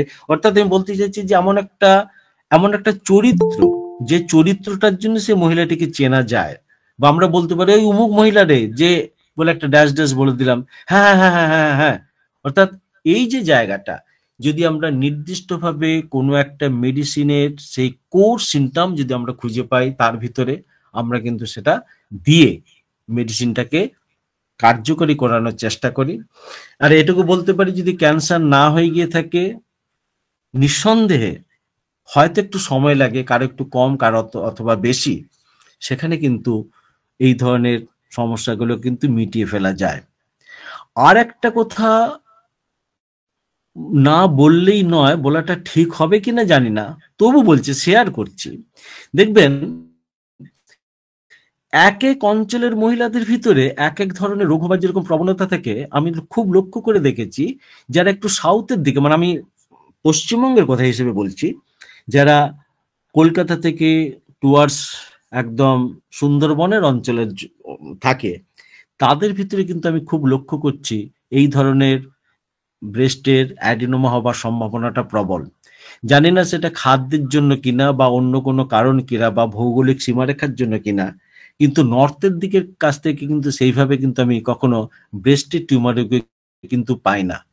আপনারা চিন্তা ভাবনা করুন যে ভৌগোলিক সীমারেখার সাথে বিষুবরেখা বা অক্ষরেখার সাথে যারা বসবাস করে তাদের সাথে এই ধরনের কোনো রোগের কোনো প্রকার সামঞ্জস্য আছে কিনা। তবে ফ্যামিলিতে যাদের একটা ঢুকে গেছে যে মায়ের ব্রেস্ট টিউমার ছিল, তার যদি দুটো কি তিনটে কন্যা সন্তান থাকে, অন্তত একজনের কন্যা সন্তানের অন্তত এই ধরনের ব্রেস্ট টিউমার হওয়ার কিন্তু প্রবণতা আমি কিন্তু প্রচুর ক্ষেত্রেই কিন্তু লক্ষ্য করেছি। আর একটা জিনিস দেখেছি, যাদের টিউবারকুলার আছে তাদের ক্ষেত্রে কিন্তু এই ধরনের মেডিসিন বা সমস্যা, আর যার ক্যান্সার আছে তাদের কিন্তু একটা ভীতিজনিত কারণে তারা একটা আতঙ্কিত হয়। তবে সব ক্ষেত্রেই যে সেটা ক্যান্সারের জায়গায় পৌঁছে গেছে সেটা কিন্তু কখনই বলবো না। তবে তাদের কিন্তু এই ধরনের ওভার গ্রোথ কিন্তু একটা হবার সম্ভাবনা চূড়ান্তভাবে কিন্তু আমরা লক্ষ্য করেছি। তাহলে আমি বিশ্বাস করব যে, বিশ্বাস করব না, আমি বিশ্বাস করি, চূড়ান্তভাবে বিশ্বাস করি এই ধরনের ব্রেস্টের সমস্যায়, সেটা ম্যাস্টাইটিস হোক, সেটা ফ্যাটি ডিজেনারেশন হোক, ফ্যাটি অ্যাকুমুলেশন হোক, বা লাম্প হোক, যে কোনো ধরনের ওভার গ্রোথ, আমি আপনাকে একটা জায়গা দেখানোর চেষ্টা করছি। আসলে সেই স্লাইডটা আমি এড়িয়ে চলে গেছিলাম ভুল করে।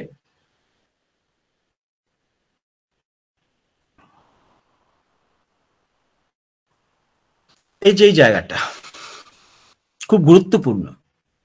যতগুলো সফট থাকে, আমরা মিল্ক সিস্টের আমরা সফটেনিং পেতে পারি, আমরা সেখানে একটা সিস্ট পেতে পারি, ব্রেস্টের সিস্ট পেতে পারি, ফাইব্রোসাইটোসিসের কথা বলেছি সেটা আমরা পেতে পারি, যে কোনো জায়গার একটা টিস্যু লাম্প হতে পারে, সেখানে কখনো ব্যথা থাকতে পারে, সেখানে নাও পারে, সেটা আমরা পেয়েছি।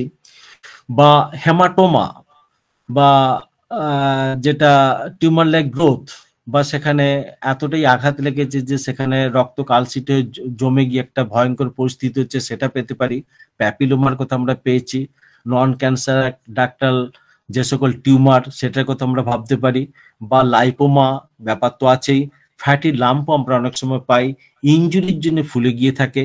আর আলটিমেট ক্যান্সারের জন্য তো একটা বিশাল জায়গা রয়ে গেছে এই ব্রেস্টের ক্ষেত্রে, আমি চিকিৎসার ক্ষেত্রে বলছি না। অতএব আমরা যদি সুষ্ঠুভাবে রোগটাকে ঠিকভাবে বুঝে এগোতে পারি, তাহলে আমার মনে হয় আমরা এই ভয়ানক একটা জায়গা থেকে, সার্জারির হাত থেকে কিন্তু যে কোনো পেশেন্টকে আমরা রক্ষা করতে পারবো, এবং হোমিওপ্যাথির হাত ধরে তারা একটা ভালো জায়গায় পৌঁছে যেতে পারবে। এইটুকু বলে আজকে হোমিও উদ্দীপনায় যারা আছেন, অনেকেই আছেন, আমি এখনো দেখার সুযোগ হয়নি, যাই হোক যারা আছেন প্রত্যেককে যথাযোগ্য সম্মান, এবং আমি চেষ্টা করব তারা তাদের অভিজ্ঞতাগুলো শেয়ার করুক, বা আমি যদি কিছু ভুল বলে থাকি তারা সেটা ধরিয়ে দিক, বা আমি যে জায়গায় পৌঁছতে পারিনি এখনো পর্যন্ত চিকিৎসা করে, তারাও যদি আমাকে সেটা জানায়। এখনো পর্যন্ত তো অনেকটা তো সময় আছে, আমরা সবাই মিলে, একটু আগে কি বললাম, এটা ক্লাস নয়, এটা একটা চেম্বার, যেখানে আমরা সবাই মিলে রুগী দেখছি, সবাই মিলে আমাদের শেয়ার করছি, একে অন্যের জ্ঞান সমৃদ্ধ করছি। চলুন সবাই মিলে বাদ বাকিগুলো জেনে যাক। আমাকে প্রশ্ন না করে আপনারা প্রশ্ন করুন একে অন্যকে, আমি শুধু কিন্তু শুনবো। এইটুকু বলে ক্লাস শেষ করলাম, সরি, চেম্বার শেষ করলাম। আসছি, নমস্কার।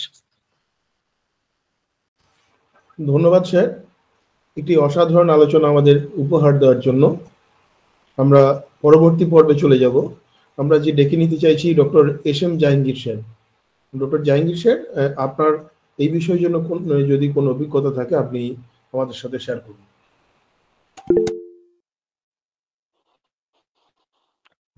ধন্যবাদ আজকের আলোচক আমার শ্রদ্ধেয় স্যার ডাক্তার নীলকমল স্যারকে। আসলে ব্রেস্ট টিউমার বর্তমান সময়ে আমার মনে হয় খুব কমন একটি ডিজিজ। স্যার ব্রেস্ট ক্যান্সারের কথা বলেছিলেন, যদিও স্যার অনেক জায়গায় ব্রেস্ট ক্যান্সার নিয়ে কথা বলেছেন বলে আজকে ব্রেস্ট ক্যান্সারটি স্যার আমাদের সামনে বললেন না। আসলে আমার অভিজ্ঞতা খুব বেশি না। একেবারেই ইয়াংদের ক্ষেত্রে, ইয়াং লেডিদের ক্ষেত্রে আমি সাধারণত যেটা পেয়েছি সেগুলো বেশিরভাগই fibroadenoma, that means fibroadenoma of breast. Middle এজের মধ্যে যাদের পেয়েছি এদের মধ্যে প্যালপেট করে আসলে যে কয়টা রোগীকেই ক্যান্সারের বলে শনাক্ত করেছি সেইগুলোরই এফএনএসসি রিপোর্ট খারাপ এসেছে। এটা আমার জন্য হয়তো বা দুর্ভাগ্য। আর যেগুলো একেবারেই ক্যান্সার ডিটেক্ট হয়ে এসছে সেগুলো তো আলাদা। আরেকটি বিষয় থেকে যেটি দেখবেন যে মিডিল এজের দিকেই ফাইব্রোসিস্টিক ব্রেস্ট ডিজিজ থাকে। এই কিছু সমস্যা আমরা আসলে খুব কমনলি পেয়ে থাকি। তবে বর্তমান সময়ে আমি একটি বিষয় একটু লক্ষ্য করেছি, যদিও এখানে শ্রদ্ধেয় স্যারেরা আছেন, মানে প্রচুর পেশেন্ট পান হয়তোবা। একেবারেই অ্যাডোলেসেন্ট এজের মেয়েদের ক্ষেত্রে আমরা ফাইব্রোএডিনোমা খুব বেশি পেয়ে থাকছি এখন। আমার মনে হয় এখানে অন্যান্য স্যারেরা আছেন, তারা তাদের চেম্বার প্র্যাকটিসের বিষয়টি একটু অনুধাবন করলে হয়তো বুঝবেন। তো আমি বেশ কিছু কেস এটা পাচ্ছি। আরেকটি বিষয় পাচ্ছি যে এর আগে লাম্পেক্টমি করেছে, হয়তোবা কিছুদিন পরে আবারও এটা হচ্ছে, দ্যাট মিনস ফাইব্রোএডিনোমা আবারও ডেভেলপ করছে, ব্রেস্ট টিউমার আবারও ডেভেলপ করছে, যদিও এগুলোকে বিনাইন বলা হচ্ছে। আমি আমার জীবনে সাধারণত অনেকেই ফাইব্রোএডিনোমা ব্রেস্ট এটা ক্যান্সারাসে টার্নেই খুব কম, বেশিরভাগই বিনাইন বলা হয়। আমার চেম্বারে আমি একটি পেশেন্টকে পেয়েছি যেটা ফাইব্রোএডিনোমা ব্রেস্ট থেকে ব্রেস্ট ক্যান্সারে টার্ন নিয়েছে এবং পরবর্তীতে অবশ্যই এটা টোটাল মাস্টেক্টমি করা হয়েছে। এটুকুই। ট্রিটমেন্টের ক্ষেত্রে সবাই সতর্কতা অবলম্বন করবেন। তথাকথিতভাবে আমি একটি কথা সবসময় বলি যে আমরা সব ভালো করে ফেলবো, এই বিষয়টি যেন আমাদের মাথা থেকে সরিয়ে ফেলে যে কাজটি করলে পেশেন্টের উপকার হবে আপনি সেই কাজটি সাজেশন পেশেন্টকে দিবেন। ওষুধ দিচ্ছেন, যদি পেশেন্টের ইমপ্রুভমেন্ট না হয় তাহলে পেশেন্ট ছেড়ে দেন, এটুকুই আমি মনে করি। অনেকেই অপারেশন করতে ভয় পান। আসলে ব্রেস্টের টিউমারগুলো আমার কাছে, ফাইব্রোএডিনোমা ব্রেস্টের এই টিউমারগুলো অপারেশন করে অনেকেই ভালো থাকেন, যদিও রিকারেন্সি, দ্যাট মিনস পরবর্তীতে আবার হওয়ার চান্স থাকে। ব্রেস্ট ক্যান্সারের ক্ষেত্রে একটি বিষয় বলবো, বর্তমানের আধুনিক চিকিৎসা ব্যবস্থা মানে ব্রেস্ট ক্যান্সার যাদের হচ্ছে গ্রেডিং আছে, সেই গ্রেডিং এর ক্ষেত্রে ফার্স্ট গ্রেড বা সেকেন্ড গ্রেডের ব্রেস্ট ক্যান্সারে কনভেনশনাল মেডিসিন বা অ্যালোপ্যাথিক মেডিসিনে ওনাদের যে ট্রিটমেন্ট, সার্জারি, রেডিওথেরাপি, কেমোথেরাপি, এতে অনেকেই দীর্ঘদিন ভালো থাকেন, হ্যাঁ। যাদের থার্ড স্টেজ বা ফোর্থ স্টেজে চলে গেছে এই পেশেন্টগুলোর ক্ষেত্রে আসলে কিছুই করা থাকে না, জাস্ট ফর প্যালিয়েশন। সেটা আপনি হোমিওপ্যাথি দিয়েও দিতে পারেন, কনভেনশনাল মেডিসিন বা অ্যালোপ্যাথি মেডিসিনের কাছেও সাজেস্ট করতে পারেন। তবে সেটা আপনি পেশেন্ট পার্টিকে অবশ্যই বুঝিয়ে তারপরে ট্রিটমেন্টে হাত দিবেন। কখনোই যেন এরকম না হয় যে না এটা ভালো করে ফেলবো বা ভালো হয়ে যাই। কারণ আমার যতটুকু মনে হয় এই পার্সেন্টেজটি খুবই কম, যদিও আমাদের ডাক্তার সাহেবরা অনেকেই গ্যারান্টি দিয়ে থাকেন। আসলে আমি পারি নাই, এটা হয়তো বা আমার ব্যর্থতা। আমি যতগুলো ব্রেস্ট ক্যান্সার বা ওপেন যা গুলো দেখেছি, কোনো পেশেন্টই বাঁচে নাই। এটি হচ্ছে আমার ছোট অভিজ্ঞতা। ধন্যবাদ শ্রদ্ধেয় নীলকমল স্যারকে, ধন্যবাদ হোমিও উদ্দীপনা গ্রুপকে।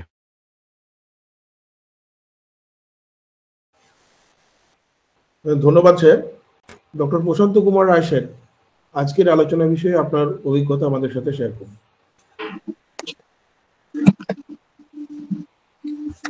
হ্যালো, নমস্কার স্যারকে। আমার মতন জুনিয়র স্যার আর কি বলবো, বলার কিছু নেই। স্যারের যে কতগুলো কথা এত ইম্পর্টেন্ট, সেই স্টুডেন্ট লাইফের কথাগুলো মনে পড়ছে। স্যারকে একটা প্রশ্ন করারও কথা ছিল। স্যার, ব্রেস্ট এক্সামিনেশনের সাথে সাথে কি অ্যাক্সিলারি লিম্ফ নোড এগুলো একটু পরীক্ষা করা মনে হয় দরকার হতে পারে। আর সব স্টুডেন্টদের কাছে বলছি, স্যার কতগুলো জায়গা কিন্তু খুব সুন্দর বলে দিল যে বয়সের সঙ্গে কোন জায়গায় আমি ইউএসজি করব আর কোন জায়গায় ম্যামোগ্রাফি করব। কারণ আপনি একটা টেস্ট লিখে দিলেন, সেই টেস্ট যদি ভুল হয় তখন কিন্তু যেখানে টেস্ট করতে যাবে সেইখানে হচ্ছে আপনিও হাসির জায়গায় পৌঁছে যাবেন এবং আমাদের হোমিওপ্যাথিকটাকেও হাসির জায়গায় পৌঁছাতে পাঠিয়ে দেবেন। এই জায়গাগুলো একটুখানি কিন্তু খেয়াল রাখতে হবে। আর টেস্ট করে তো বুঝবো অবশ্যই, আবার অনেক সময় আবার আমাদের শাকের করা যে টেস্টিং এর তার আর্থিক ক্ষমতা নেই বা যাবে না, তখন কিছু কিছু ক্ষেত্রে ক্লিনিক্যাল অ্যাপ্রোচ আমাদেরকে খেয়াল রাখতে হয়। স্যার যেমন খুব সুন্দর বললো, রানিং মাউস হলে যেমন ভয় নেই, যেমন আমি স্টুডেন্ট লাইফে পড়েছিলাম, হয়তো ঠিক কিনা স্যার পরে বলবে, যেমন এক সময় আমাদের সময় একটা ঘড়ি পাওয়া যেত, HMT ঘড়ি। এই সূত্রটা যদি মনে রাখেন তাহলে মোটামুটি ভাবে ক্যান্সার কিনা এটা আইডিয়া কিছুটা করতে পারবেন, মানে ক্লিনিক্যাল ডায়াগনোসিস। যেমন H মানে মনে রাখবেন হার্ডনেস, M মানে হচ্ছে মোটাইল, আর T মানে হচ্ছে টেন্ডারনেস, আর M আর টির আগে নন লাগিয়ে দিন, মানে টিউমারটা হবে হার্ড, নন মোটাইল এবং নন টেন্ডারনেস। এই তিনটে ক্যারেক্টার যদি শো করে তাহলে আপনি মোটামুটি ভাবে নিশ্চিত হতে পারবেন এটা হচ্ছে ব্রেস্ট কার্সিনোমা। এই একটা ভালো জায়গা স্যার যেমন বললো। আর সাউথে বা এইসব জায়গা দেখা যায় বা টিনেজারের ক্ষেত্রে এখন ম্যাক্সিমামই হচ্ছে ইনজুরি হওয়া যায়, কারণ এখন ওপেন সেক্স, কারণ এই যে ব্রেস্টের যে ম্যানুয়াল যে রাবিং এইগুলো হবার পরে একটা প্রবণতাটা একটা প্রধানত বেশি দেখা যায়। স্যার যেমন বললো আর্নিকা বা বেলিস্পার, কোনিয়াম, কিন্তু কোনিয়ামের পরে আবার আরেকটা জায়গা আমাদের ভাবতে হবে, সেটা হচ্ছে সরিনামও কিন্তু একটা ইনজুরির পরে, ব্রেস্টের ইনজুরির পরে, টিউমারের পরে কোনিয়াম ফলোড বাই হচ্ছে psorinum. It is the best of the drugs. এইগুলো আমরা খুব দেখি। আর একটা কথা যেটা আমি কোনোদিনই ভাবতে পারিনি, স্যারের থেকে আজকে শিখলাম, আজকালকার যুগে অ্যাবর্শন আধুনিক যুগে হয় না, এই রকম পেশেন্ট মানে খুব কমই পাওয়া যায়, এটা আমার যতটুকু অভিজ্ঞতা। আনম্যারেড তো পাওয়াই যায়, আর ম্যারেডের কথা তো বাদই দিলাম, কারণ আমাদের যত না চাইল্ডের নাম্বার তার চাইতে মানে কয়েক গুণ বেশি হচ্ছে তার অ্যাবর্শনের হিস্ট্রি। ম্যাক্সিমাম পেশেন্টই কিন্তু হচ্ছে লুকিয়ে ফেলে। সেই দিক থেকে যদি আমরা অ্যাপ্রোচ করি, স্যার যেমন বললো যে একটা ফিজিওলজিক্যাল প্রসেস যখন চলছে মাঝপথে কিন্তু হ্যাম্পার ঘটলো, তাহলে এখানেও কিন্তু ইনকমপ্লিট একটা স্টেজ হয়ে বসে থাকলো, সেই স্টেজগুলোতে খুব বুদ্ধি করে কিন্তু ওষুধ দিতে হবে। আরেকটা ওষুধ স্যার অনেকগুলো ওষুধ বলেছে, যেটা আরেকটা আমার মনে হয় আরেকটা ওষুধ এই মডার্ন শহরের দিকে যেটা খুব ভালো কাজ করতে পারে, সেটা হচ্ছে অ্যাস্টেরিয়া রুবেন্স। দেখবেন তার যেহেতু সেক্সুয়াল ডিজায়ার বেশি, সেক্সুয়াল ইতিহাসও আছে, চেম্বারে সুন্দর হাসি খুশি হাসছে, আপনি যেই প্রশ্ন করছেন পেশেন্ট রেগে যাচ্ছে। আপনারা তো দরকার কি এত প্রশ্ন করার, আপনি একটু ওষুধ দেন না, আমার এত পাস হিস্ট্রি নেওয়ার আপনার দরকার কি।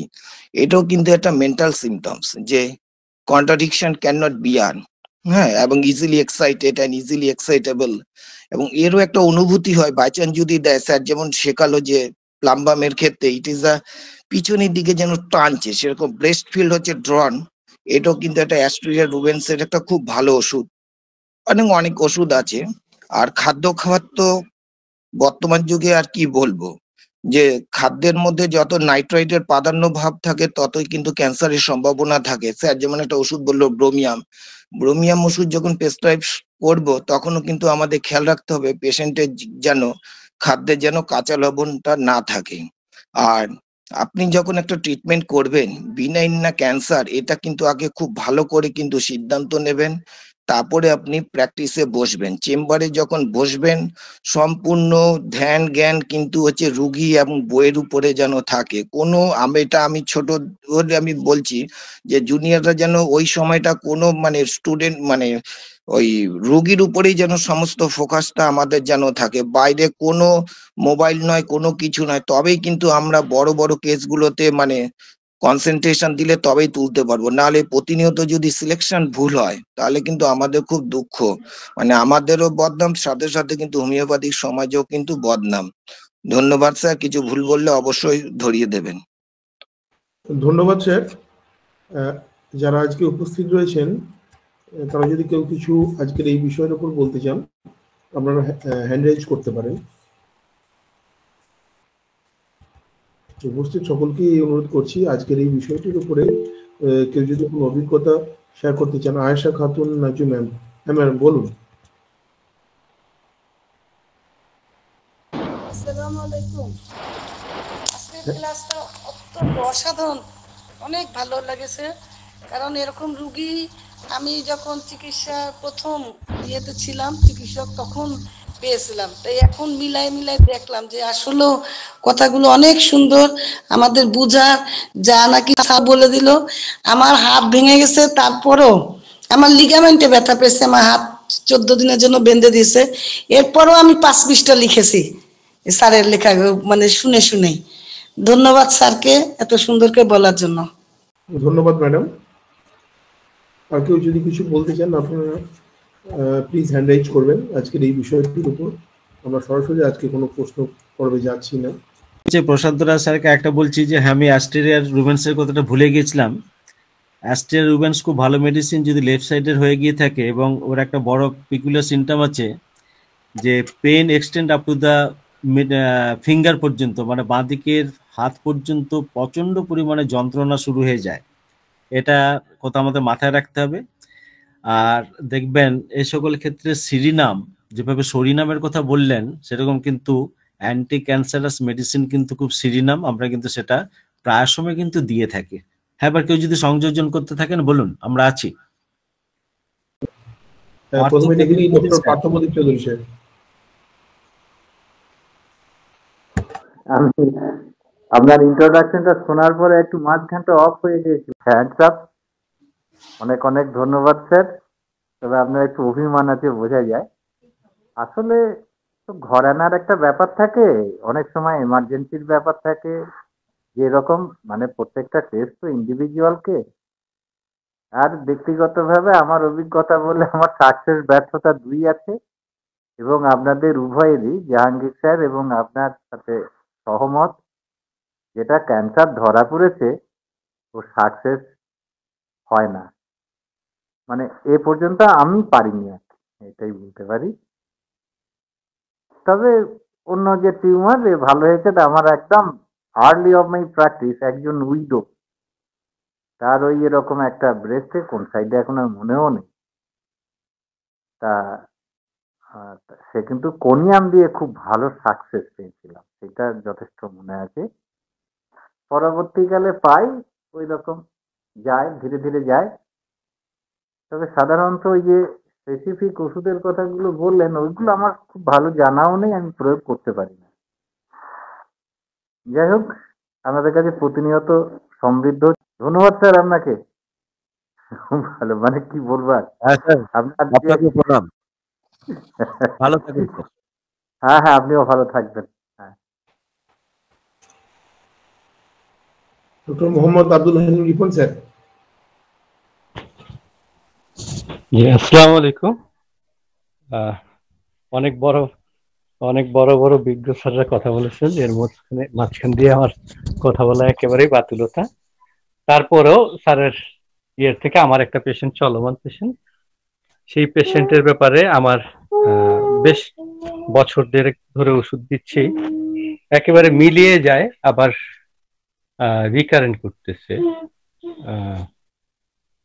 মিলিয়ে যাওয়ার শুরুটা এরকম যে লাম্পটা প্রথমে রাউন্ডের মতন থাকে, পরবর্তীতে যখন মিলিয়ে যাওয়ার সময় আস্তে আস্তে এটা একটু ভার্টিক্যাল শেপের হয়। তো এই লাস্ট টেস্ট রিপোর্টে যেটা আসছে যে ওইখানে কিছু দুধ জমা আছে। হ্যাঁ, তো আমার হঠাৎ করে মনে পড়লো যে স্যারের ওই কথাটা, এই ফ্যালান্ড্রিয়ামের কথা বলছেন। দেখি আমার মানে তার সাথে ওই কেসটা মিলে অনেকখানি মিলে যায়। দিয়ে দেখবো যে কি অবস্থায়। স্যারের অসাধারণ চমৎকার সুন্দর ক্লাস হলো, খুব মনোযোগ দিয়ে শুনেছি, শিখলাম অনেক, জানলাম অনেক। ধন্যবাদ স্যারের। এইভাবে আরো আগেও স্যারের ক্যান্সারের ব্রেস্টের উপরে ক্যান্সারের ক্লাস হোমিও দর্পণে শুনেছিলাম। আজকে একটু ভিন্ন আঙ্গিকে শুনলাম, খুব সুন্দর লাগলো। এবং সত্যি কথা আমরা অনেক কিছুই শিখছি। সত্যি কথা যেটা স্যার বললেন যে আমি ক্লাস, এটাকে ক্লাস বলবো না, এটা হচ্ছে আমাদের রোগীর পর্যবেক্ষণ, চেম্বারের পর্যবেক্ষণের জায়গাটা। স্যার যেরকম করলেন তার থেকে পর্যবেক্ষণের জায়গা থেকে আজকে শিখলাম। সেই সাথে প্রশান্ত স্যারকেও ধন্যবাদ, বেশ ভালো একটা সংযোজন আনলেন স্টুডেন্টসের কথা। আমি এটা বেশ রোগীর ক্ষেত্রে এটার ক্ষেত্রে সফলতা পেয়েছি। আর ছোট্ট জীবন তো, এই ছোট্ট জীবনের মধ্যে খুব বেশি কোনো অভিজ্ঞতা নাই। ব্রেস্ট টিউমারের ক্ষেত্রে প্রায় 4টা না 5টা পেশেন্ট আমি আমার আর্লি এজে আমি পেয়েছিলাম।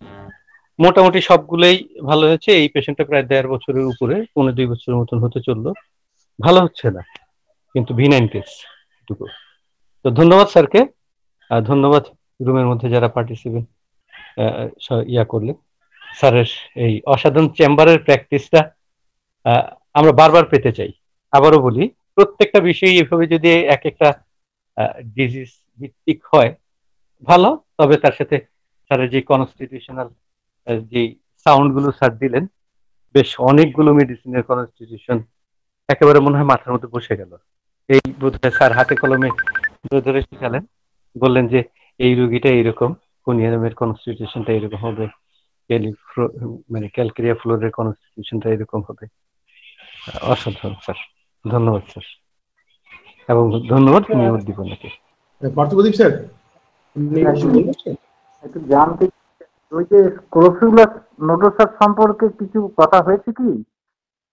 এইটা একটা এইরকম ক্ষেত্র আছে, এই সম্বন্ধে যদি কারোর কোনো অভিজ্ঞতা থাকে তাহলে একটু শুনতে ইচ্ছা করছে, এইটুকুই জানার। হ্যাঁ স্যার, বলছি স্ক্রোফোলেরিয়া নোডোসা বিশাল বড় মেডিসিন। এটা কিন্তু অ্যাকচুয়ালি হচ্ছে স্ক্রোফুলাস ডায়াথেসিসের ক্ষেত্রে আমরা কিন্তু সব থেকে বেশি দিয়ে থাকি। স্টোনি হার্ডনেস, রাফনেস, এবং তার সাথে আরেকটা খুব বড় বিচিত্র সিমটম আছে, সেটা হচ্ছে রোগী অসম্ভব পরিমাণে ঘুমোতে পারে, মানে তার যখন তখন ঘুম পায়, ঘুম থেকে সে নিজেকে বিরত রাখতে পারে না। যতই তার কাজ থাক, কালকে তার পরীক্ষা, সে আজকে কিন্তু সে ঘুমোতে সে বাধ্য হচ্ছে। এই একটা বিচিত্র চরিত্র হচ্ছে এই স্ক্রোফুলেরিয়া নোডোসার মেডিসিন। আর একটা হচ্ছে সেটা মোরলেস খুব লো পোটেন্সি কিন্তু ইউজ করা হয়ে গিয়ে থাকে, ফ্রিকোয়েন্টলি ইউজ করা হয়, এবং প্যাথোলজিক্যাল চেঞ্জ বা প্যাথোলজিক্যাল প্রেসক্রিপশন আমরা যেখানে করি সেরকম জায়গা কিন্তু আমি দিয়ে থাকি। স্ক্রোফুলেরিয়া নোডোসা। নমস্কার স্যার। স্যার, হ্যাঁ, কি বললেন? হ্যাঁ, এই মেডিসিনটা সাকসেস রেট কেমন? আর পোটেনশিয়ালটা যদি লোয়ার মোটেই খারাপ নয়, মোটেই খারাপ নয়, দেয়া হয়ে থাকে। এবার যদি নির্দিষ্টভাবে রেটের কথা বলেন তাহলে তো খুব বলা খুব মুশকিল হয়ে গিয়ে থাকে। দেখুন, ম্যাক্সিমাম সময় তো প্যালিয়েটিভ জায়গাতে সেটা তো দিচ্ছি, ওতে প্যালিয়েশনটা হয় আমি এইটুকু বলতে পারি, রিকভারি কতটা হয় বলতে পারবো না। ঠিক আছে স্যার, ইউজ করা হয়, হ্যাঁ দেয়া হয়, হ্যাঁ 30 দিই, 6 দিই, মাদার টিংচারও দেয়া হয়। আমি 30 দিয়েছি কিন্তু আমার রেসপন্স হয় না, হয়তো আমার পেশেন্টকে ভুল দেখুন হয়েছে। স্যার, 4টে মেডিসিন দিলেন, 4টে পেশেন্টকে আপনি স্ক্রোফুলেরিয়া দিলেন, 4টে যে সফল হবে তার কোনো ব্যাপার নেই। তার কারণ হচ্ছে এটাই, স্ক্রোফুলেরিয়ার সিমটমসটা কিন্তু বড্ড অল্প, মানে খুব লিমিটেড জায়গায়। হ্যাঁ, অতএব যেটা আপনি পলিক্রেস্ট মেডিসিন দিয়ে যে আরোগ্যটা খেয়াল করবেন, আপনি কিন্তু স্ক্রোফুলেরিয়াতে কিন্তু সেটা পাবেন না। এটা কিন্তু একদম বাস্তব সত্য, যেটা বাস্তব সত্য সেটা তো মানতেই হবে আমাদেরকে। ঠিক আছে স্যার। এটা কি বলেছিলেন? সাইলিশিয়াল লক্ষণটা একটু বলেন স্যার। বাবা, সাইলিশিয়াল জাতের পেশেন্ট ভীষণ।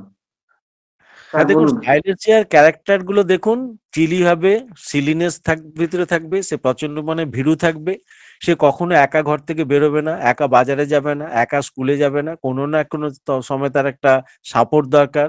আসলে বালি দিয়ে যেরকম একটা বাড়ি তৈরি করা যায় না, একটা সিমেন্টের দরকার হয়, ওই সাইলেন্সিয়া রুগীরা জীবনে কোনো কিছু একা করতে পারলো না। শুধু এইটুকু মনে রাখুন, তাহলেই দেখবেন আপনি সাইলেন্সিয়ার সম্বন্ধে অনেক কিছু জেনে যাবেন। আর সাইলেন্সিয়ার ওটা মোটামুটি সেমি সফট এবং হার্ড হয়ে গিয়ে থাকে, পেশেন্ট কিন্তু টিউবারকুলার, ব্যাস যথেষ্ট বলা হয়ে গেছে সাইলেন্সিয়ার সম্বন্ধে। 4-5টা সাইলেন্সিয়ার সিমটম এত প্রমিনেন্ট, আপনি তাতে কিন্তু একটা সাইলেন্সিয়া রুগীকে কিন্তু ঠিক দাঁড় করিয়ে দিতে পারবেন। ঠিক আছে স্যার? স্যার স্যার বলতেছি কনফিডেন্স ওয়ান, মানে হ্যালো বলুন confidence sir. Self confidence one top, এখানে সাইলেসিয়ার সাথে কম্পিটিশন করে লাইকোপোডিয়াম। হ্যাঁ করে স্যার।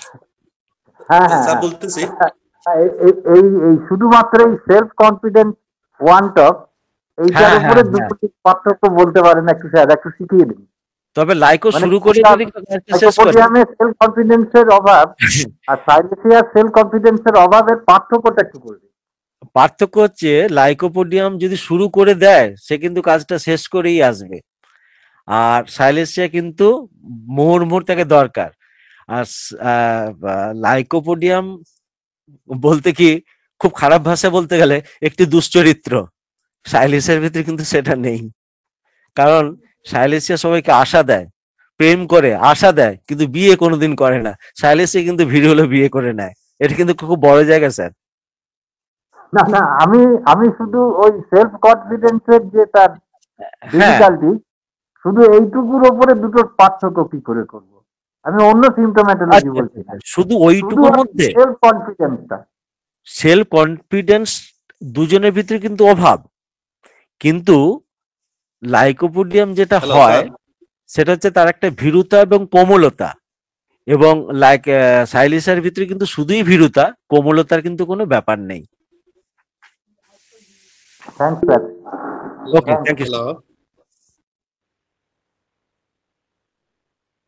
অরিমাজি স্যার, হ্যাঁ বলুন, হ্যান্ড রাইজ করেছেন, বলুন। ধন্যবাদ নীলকমল স্যারকে একটা সুন্দর ক্লাস উপহার দেওয়ার জন্য। স্যার যদি আরেকবার সিএ মার্কার ব্লাড টেস্টার গুলো যদি আরেকবার বলতেন, আমি ঠিক ওই জায়গাটা একটুখানি করে গেছি, যদি একটু বলতেন তাহলে একটু নোট করে নিতাম। ধন্যবাদ স্যার। ওখানে যেটা, হ্যাঁ ওখানে যেটা বলা আছে, আমরা 3টে সিএ মার্কার টেস্ট করতে দিই।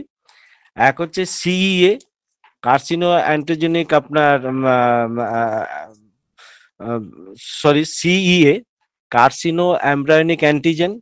আর একটা হচ্ছে 20 বোধহয় 25.7 কি বললাম সেটা। আর 125 করা হয়, সেটা কিন্তু ম্যাক্সিমাম সময় আপনার ওটাকে কি বলে ওভারিয়ান ক্যান্সারের ক্ষেত্রেই হয়। সিএ 15.3 আর সিএ 27.29। যদি শুধু মার্কার টেস্টের কথা বলেন, এই 3টে মার্কার টেস্টই করতে দেওয়া হয়। ঠিক আছে? হ্যাঁ স্যার, আর এইগুলোর মানে রেঞ্জটা কিরকম কি থাকে স্যার, যদি একটু বলতেন, মানে ওটা নরমাল। এই মুহূর্তে বলা খুব মুশকিল, আপনি এতে দেখে নেবেন, ওরা আচ্ছা আচ্ছা, ঠিক আছে ওরা তো দিয়ে ঠিক দেয়। আছে স্যার, হ্যাঁ, অসুবিধা রেজাল্টের অসুবিধা সাথে সাথে এভারেন্স রেঞ্জটা ওটা দিয়ে দেয়। Okay sir. হ্যাঁ স্যার, হ্যাঁ thank you sir, thank you.